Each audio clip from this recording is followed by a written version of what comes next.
certainly not being welcomed within the Republican Party, at least not the Republican establishment at the moment. The statements that he's made are sort of so outlandish that a lot of Republicans want to move as far away from him as possible. I mean, this is not the first time that Donald Trump has toyed with the idea of running as a third-party candidate for the presidency of the United States. Despite the fact he is a viable presidential candidate, forgetting for a moment that he has indeed created a national conversation focusing back on the issue of illegal immigration, and put aside for a moment the refusal to apologize for anything at any time, there are pressing questions to be asked from all sides about Donald Trump, some of which that have no real easy or evident answers. Yet.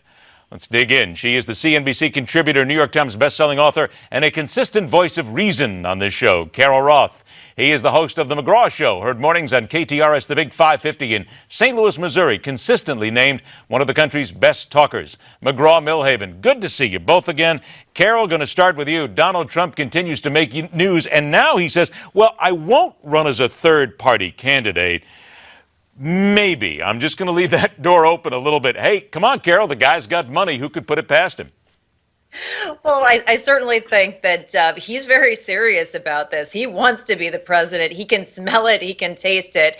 And the easiest path for him is to become the Republican candidate, at least if he wants to win the presidency. That being said, of course, he's going to leave that door open to be an independent, because if the establishment takes hold and says, no way, we're shutting this down, he wants to keep his options open. That being said, and you know I've said this to you many times before, Ed, I think he is not just a viable candidate. I actually think that he could win. Well, there's no reason to think he can't, because if you look at the polls, he actually is polling very well in North Carolina, many other places as well. McGraw, I'm curious, because we're talking about polls here. You talk to people. You're on the air every morning. Do you feel, in Missouri at least, your audience, any real rush to get on the Donald Trump bandwagon?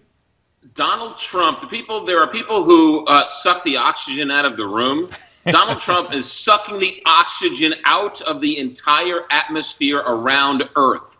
You haven't heard anybody else say anything about anything except Donald Trump this last week. He is a hog, and he's rolling around in the mud, and he's loving every second of it. I have a problem. I love Donald Trump. Not necessarily as a president or a presidential candidate. He's just great to watch. He's great theater. And so do you want to hear some other candidate drone on about something that doesn't know what he's talking about? Or Donald Trump making hay over some immigrant comment? This is the best theater going. Now, here's the latest, though, from Donald Trump, though. Let's talk about theater for a minute, McGraw. He has now gone after former President George W. Bush. Now, the president billed a charity for wounded military veterans $100,000 in speaking fees 3 years ago. He reduced his fee from $250 to $1,000. Now, the group had no problem with it, but Trump has a problem. You mean George Bush sends our soldiers into combat, they're severely wounded, then he wants $120,000 to make a boring speech to them? McGraw, let's face it, the man is not afraid of anybody, but in this sense, has he opened up a wound? Look, there's a lot of wounds to be had, and he's going to call them out. He's going to make hay wherever he can. We all love President Bush. We all love him as a president, whether you agree with him or disagree with him. But look, that's kind of embarrassing to go and speak on behalf of the veterans and get paid for it. All of them do it, but he's calling them out. That's a legitimate claim, and he's calling foul where he sees it. Again, great political theater. Carol, there's one thing everybody does it. No, go right ahead. I was just going to say, and that's, I think, the reason why people like Donald Trump as a candidate. My father has passed away a couple of years ago, but the thing he used to say about Donald Trump is he's kind of an idiot, but I kind of like him. So you can think that he's crazy and still like what he stands for, and the fact that he's not politically correct at the same time. And I think that we have swung so far to the left that everything is so much about political correctness and a fear of saying what is true that sometimes the pendulum has to swing so far in the other direction to get back to normal. And I think people are embracing the fact that he is in the exact opposite direction. He's willing to say the things that people think but aren't willing to say, and he is not political at all, which is exactly what this country needs right now. Do you think, though, it was the right thing to go after the former president over this? I think that it's a legitimate concern, and I don't know that it's an issue of right or wrong. I believe that what he said, I think that is actually a pretty credible statement. I think that it is the wrong thing to do, and so why not be willing to go out there and to go after someone, even if it isn't within your own party. See, there you go. The president's calling right now, as a matter of fact. That's George W. Bush's press agent. I don't know whose phone is ringing, but you've been nailed, all right? That's all there is to it. It's a phone from like 1980, too. It's like not even a modern phone. That's what I was going to point out. It's got to be it's got to be his father's phone, actually, if it's 1980. Go ahead, McGraw. And the point about Donald Trump is he can run for president all day long. Just please tell him not to get into talk radio, because he will, day one, be the most listened to in America on talk radio, because he says things and people want to listen. Now, look, about that whole immigration thing that started this off, I know what he said was wrong. I just don't know why it was wrong.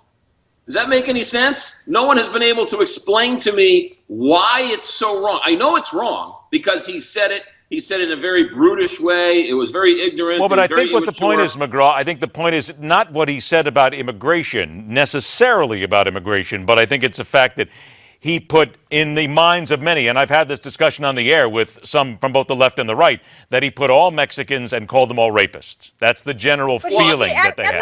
But he didn't do that. Well, I know that's not what he did. I mean, he did not call them all. But then again, at the end, he said, and I assume some are good people. Well, I think at the end, if he would have said, however, this, but most Mexican people are hardworking who want to come to this country, I think that would have then saved him, and this all would have went away. Well, okay, but he did say Mexico doesn't send their best and their brightest. So he's saying that there's a whole bunch of best and brightest that stay in Mexico. So in essence, he wasn't impugning the whole Mexican race. Again, I know it's wrong. Just the ones that are here in America.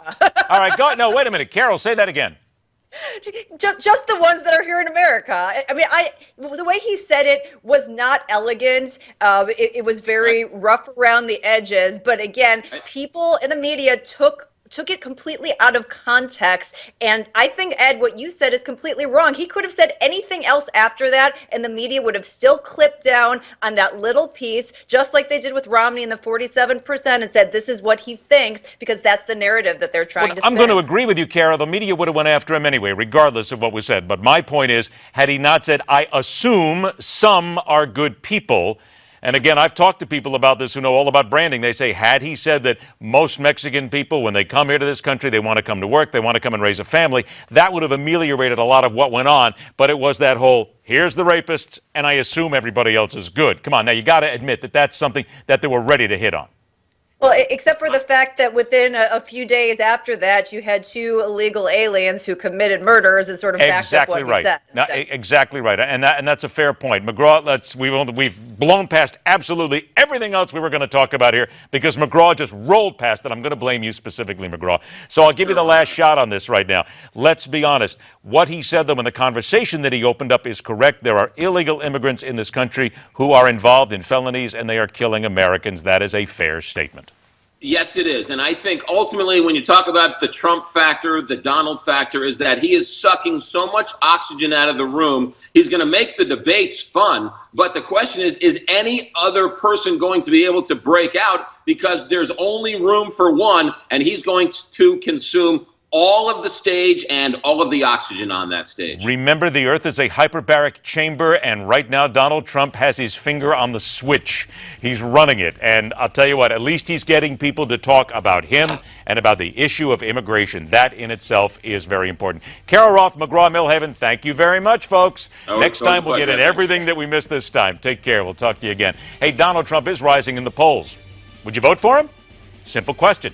Go to NewsmaxPolls.com, cast your vote right there. Up next, the battle between unions and those who refuse to be forced to ante up on MidPoint.